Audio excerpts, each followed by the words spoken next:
Makassar adalah kota niaga terbesar di wilayah timur Indonesia. Awal kota dan bandar Makassar berada di muara Sungai Tallo dengan pelabuhan niaga kecil di wilayah itu pada penghujung abad ke-15. Sumber-sumber Portugis memberitakan bahwa Bandar Tallo itu awalnya berada di bawah kerajaan Siang di sekitaran Pangkajene.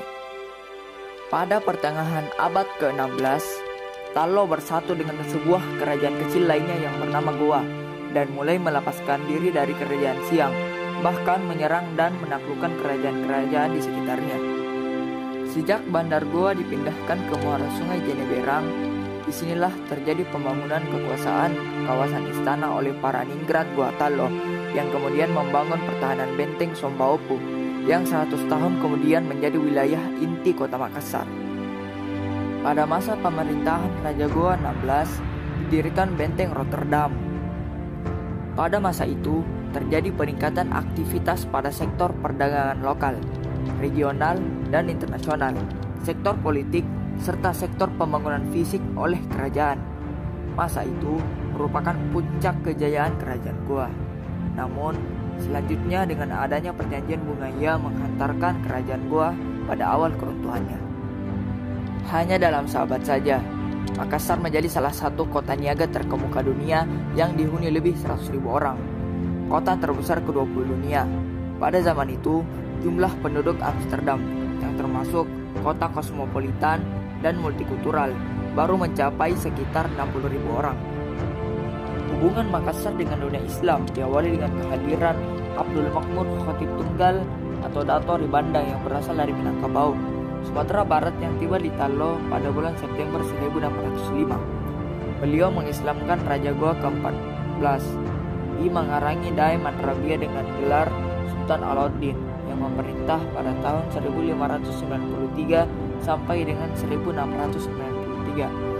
Dan dengan Mangkubumi, ia malingkang Daeng Manyondri Karaeng Katangka yang juga sebagai Raja Tallo. Kedua raja ini yang mulai memeluk agama Islam di Sulawesi Selatan. Pada tanggal 9 November 1607, tepatnya hari Jumat, diadakan sholat Jumat pertama di Masjid Tallo dan dinyatakan secara resmi bahwa penduduk kerajaan Goa Tallo telah memeluk agama Islam. Pada waktu bersamaan pula, diadakan sholat Jumat di Masjid Manggalengkana di Sombaopu. Tanggal inilah yang selanjutnya diperingati sebagai Hari Jadi Kota Makassar sejak tahun 2000. Yang sebelumnya, Hari Jadi Kota Makassar diperingati pada tanggal 1 April setiap tahunnya. Awal mula nama Kota Makassar di Sulawesi Selatan dipercaya berasal dari kalimat Akasaraki yang artinya menampakkan diri. Hal tersebut dikarenakan mimpi Raja Goa yang melihat cahaya putih di pantai yang menampakkan sosok Dato' Ribandang yang kemudian mimpi tersebut menjadi kenyataan karena Dato' Ribandang mengunjungi Goa dan lalu mengislamkan Raja Goa yang kemudian diberi gelar Sultan. Hal ini sebagai bukti penerimaan ajaran Islam di tengah masyarakat Makassar.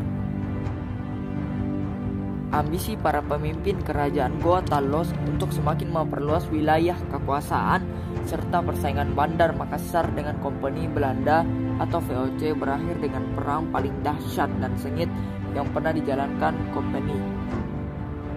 Pasukan Bugis, Belanda dan sekutunya dari Ternate, Buton dan Maluku memerlukan 3 tahun operasi militer di seluruh kawasan Indonesia Timur. Baru pada tahun 1669 akhirnya dapat merata tanahkan kota Makassar dan benteng terbesarnya, Sombaopu. Pelabuhan Makassar ditutup bagi pedagang asing, sehingga komunitas saudagar hijrah ke pelabuhan-pelabuhan lain. Pada beberapa dekade pertama setelah pemusnahan kota dan bandar Makassar, penduduk yang tersisa membangun sebuah pemukiman baru di sebelah utara bekas benteng Ujung Pandang. Benteng pertahanan pinggir utara kota lama itu pada tahun 1673 ditata ulang oleh VOC sebagai pusat pertahanan dan pemerintahan, diberi nama baru Fort Rotterdam, dan kota baru yang mulai tumbuh di sekelilingnya itu dinamakan Vlaardingen. Selama dikuasai VOC, Makassar menjadi sebuah kota yang terlupakan.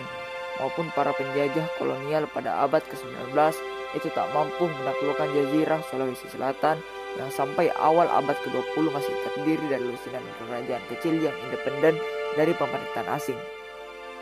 Bahkan sering harus mempertahankan diri terhadap serangan militer yang dilakukan kerajaan-kerajaan itu.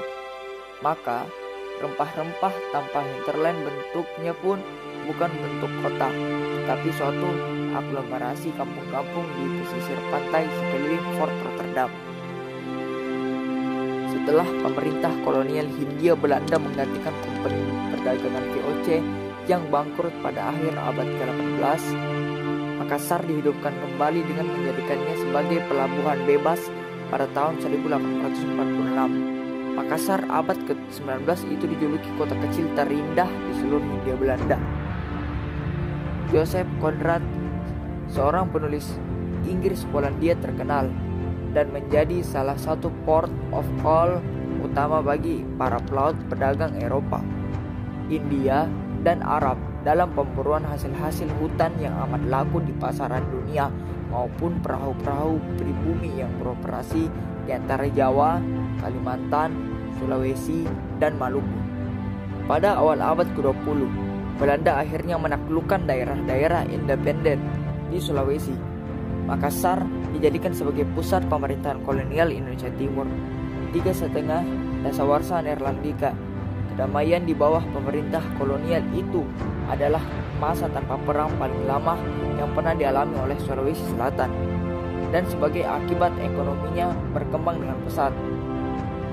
Penduduk Makassar dalam kurun waktu itu meningkatkan sebanyak 3 kali lipat, dan wilayah kota diperluas ke semua penjuru. Dideklarasikan sebagai kota madya pada tahun 1906. Makassar tahun 1920-an adalah kota besar kedua di luar Jawa yang membanggakan dirinya dengan 9 perwakilan asing. Sederetan panjang toko di tengah kota yang menjual barang-barang mutakhir dari seluruh dunia, dan kehidupan sosial budaya yang dinamis dan kosmopolitan. Seiring dengan pesatnya pertumbuhan ekonomi di Makassar, maka pembangunan pun juga semakin berkembang. Namun, tempat-tempat bersejarah masih ada terjaga baik hingga saat ini. Berikut ini beberapa tempat bersejarah tersebut. Sejak 1 September 1979, secara resmi Makassar diubah menjadi Ujung Pandang. Kemudian 28 tahun berikutnya, pada tanggal 13 Oktober 1959, nama ibu kota Provinsi Sulawesi Selatan ini secara resmi dikembalikan menjadi Makassar. Masyarakat kota Makassar terdiri dari beberapa etnis yang hidup berdampingan secara damai, yaitu suku Makassar, Bugis, Toraja, Mandar, Buton, Tionghoa, Jawa, dan sebagainya. Luas wilayah kota Makassar totalnya 175,77 km dan meliputi 11 pulau. Perang Dunia Kedua dan pendirian Republik Indonesia sekali lagi mengubah wajah Makassar.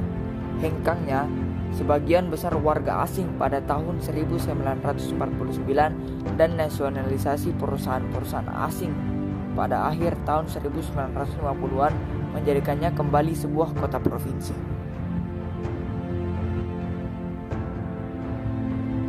Kota Makassar adalah kota yang penuh dengan semangat perjuangan dan warga setempat yang sangat ramah. Kota Makassar menyimpan berjuta cerita tentang perjuangan pendahulu kita dengan sejarah-sejarah yang membanggakan. Semoga kedepannya kita pemuda-pemudi Makassar yang merajut prestasi dan menjadi kebanggaan kota Makassar. Mari kita jadikan kota Makassar sebagai tempat pulang ternyaman dimanapun kita berada.